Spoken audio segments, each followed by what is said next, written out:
तो जो हमारे 5 किंगडम है उनमें से एक प्रोटिस्टा की इस वीडियो में बात करने वाले हैं हम।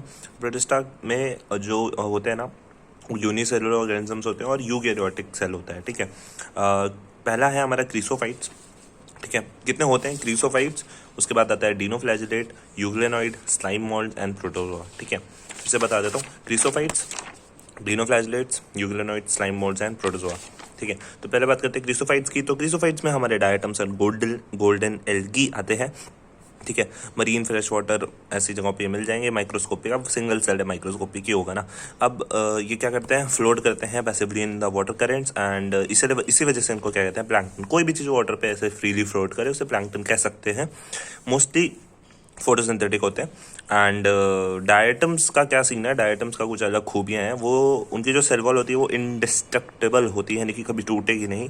तो क्यों नहीं टूटती है, क्योंकि वो एक थिन ओवरलैपिंग ऑफ सेल्स की तरह वो एक सोप बॉक्स की तरह फिटेड रहती है और उसमें भी सिलिका भर देते हैं, है ना, बढ़िया तरीके से। तो इस वजह से वो काफ़ी ज़्यादा स्ट्रांग हो जाती है। तो क्या होता है, वो तो चले जाते हैं, वो तो मर जाते हैं, लेकिन उनकी सेल वॉल रह जाती है। तो वो धीरे धीरे ओशन बेड यानी सी वाटर में नीचे कलेक्ट होती रहती है। ठीक है, तो जिसकी वजह से उसे लॉन्ग टर्म में बिलियंस ऑफ ईयर्स बाद वहाँ पे एक पूरा सा सॉइल का पूरा है ना लेयर बन जाता है, जैसे कि डायटोमियस अर्थ कहते हैं।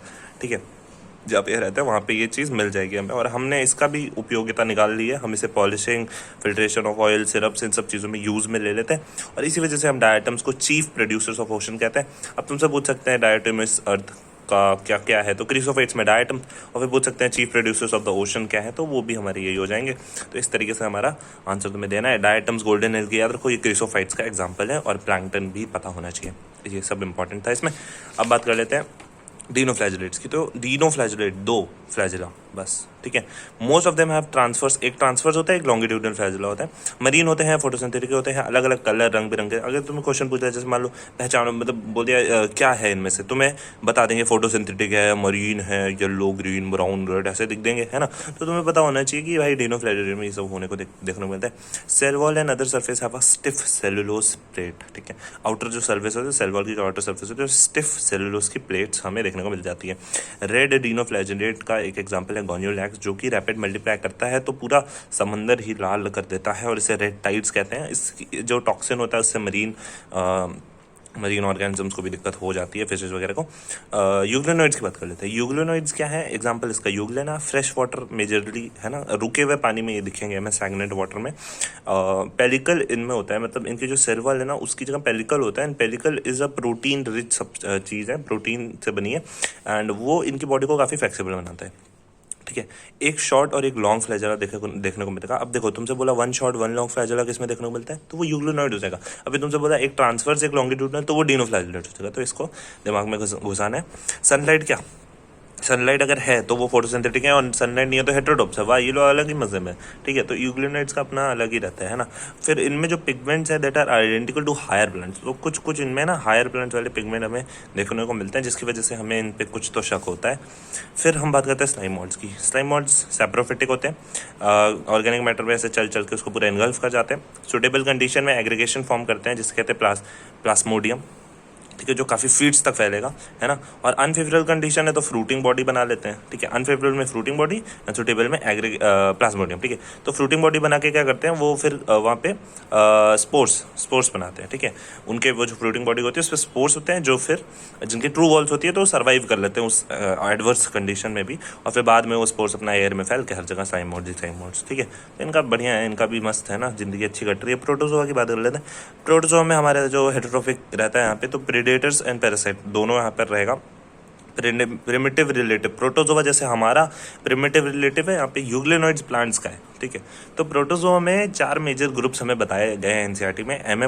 Amoeboid protozoa, flagellated protozoa, ciliated protozoa, sporozoans. हर एक वर्ड में उसका फीचर छुपा है।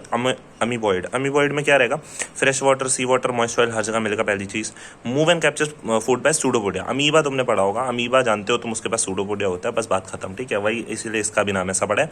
मरीन में सिलिका की शेल होती है ऑन द सरफेस। अरे कहाँ जा रहे हैं भाई, फिर क्या, अच्छा इसका एग्जांपल क्या हो गया, एंटामीबा। ठीक है, तो ये तुम्हें याद रखना है। फ्लैजिलेटेड की बात करते हैं। फ्लैजिलेटेड मतलब फ्लैजिला है, उसके पास फ्री लिविंग और पैरासाइट, है ना, फ्री लिविंग और पैरासिटिक दोनों तरीके से हो सकते हैं। इनके पास फ्लैजिला होता है, एंड एग्जाम्पल हो गया हमारा क्या है, ट्राइपैनोजोमा, ठीक है, जो कि हमें स्लीपिंग सिकनेस कॉज करता है। स्लीपिंग सिकनेस कौन कॉज करता है? ट्राइपैनोजोमा, जो कि एक फ्लैजिलेटेड प्रोटोजोआ आता है, जो कि प्रोटोजोआ के अंदर आता है, जो कि प्रोटिस्टा के अंदर आता है। तो कितने जरा पांच मेरे को प्रोटिस्टा के फिर से बताना। सबसे पहले क्रीसोफाइट्स, डिनोफ्लैजिलेट्स, स्लाइम मोल्ड्स, यूग्लेनोइड्स, लास्ट में प्रोटोजोआ, ठीक है। सिलिएटेड प्रोटोजोआ, सिलिएटेड मतलब ऑब्वियसली यार सीलिया होगा उनके पास, तभी ऐसा नाम पड़ा है। एक्टिव, अब सीलिया है तो एक्टिव मूव करेंगे, ठीक है। वाटर को अपनी तरफ ऐसे तरीके से चप्पू चलाते हैं कि पूरा वो उसके साथ साथ खाना भी स्टीयर होकर उनके गलट में चला जाता है, जो कि एक छोटी सी कैविटी होती है आउटसाइड द बॉडी जो ओपन होती है। एग्जांपल यहाँ पे हो जाएगा पैरामीशियम, देखा होगा पैरामीशियम, मतलब देखा तो नहीं, मतलब फोटो तो जरूर देखी होगी, आई एम श्योर। स्पोरोजोआंस, ठीक है, स्पोरोजोआंस जैसा नाम वैसा काम। मोस्ट नोटोरियस, अब तुमसे पूछेंगे विच ऑफ द फॉलोइंग, वैसे कुछ भी पूछ लेते हैं, एनसीईआरटी में कुछ वर्ड लिखा है ना तो वो एकदम रट लो। Most notorious protista, most notorious protozoa, तो कुछ भी पूछ सकते हो। तो तुम्हें पता होना चाहिए वो प्लाज्मोडियम है, जो कि एक मलेरिया का पैरासाइट है, एंड ये इन्फेक्शनस स्पोर लाइक स्टेज होती है इनकी, इस वजह से इन्हें हम स्पोरोजोआन कहते हैं। मलेरिया में भी पढ़ा होगा, अगर नहीं पढ़ा तो बस होती है, ठीक है। तो इसी के साथ प्रोटेस्ट खत्म होता है। अब नेक्स्ट आएगा फंगाई का वीडियो। Thanks for watching.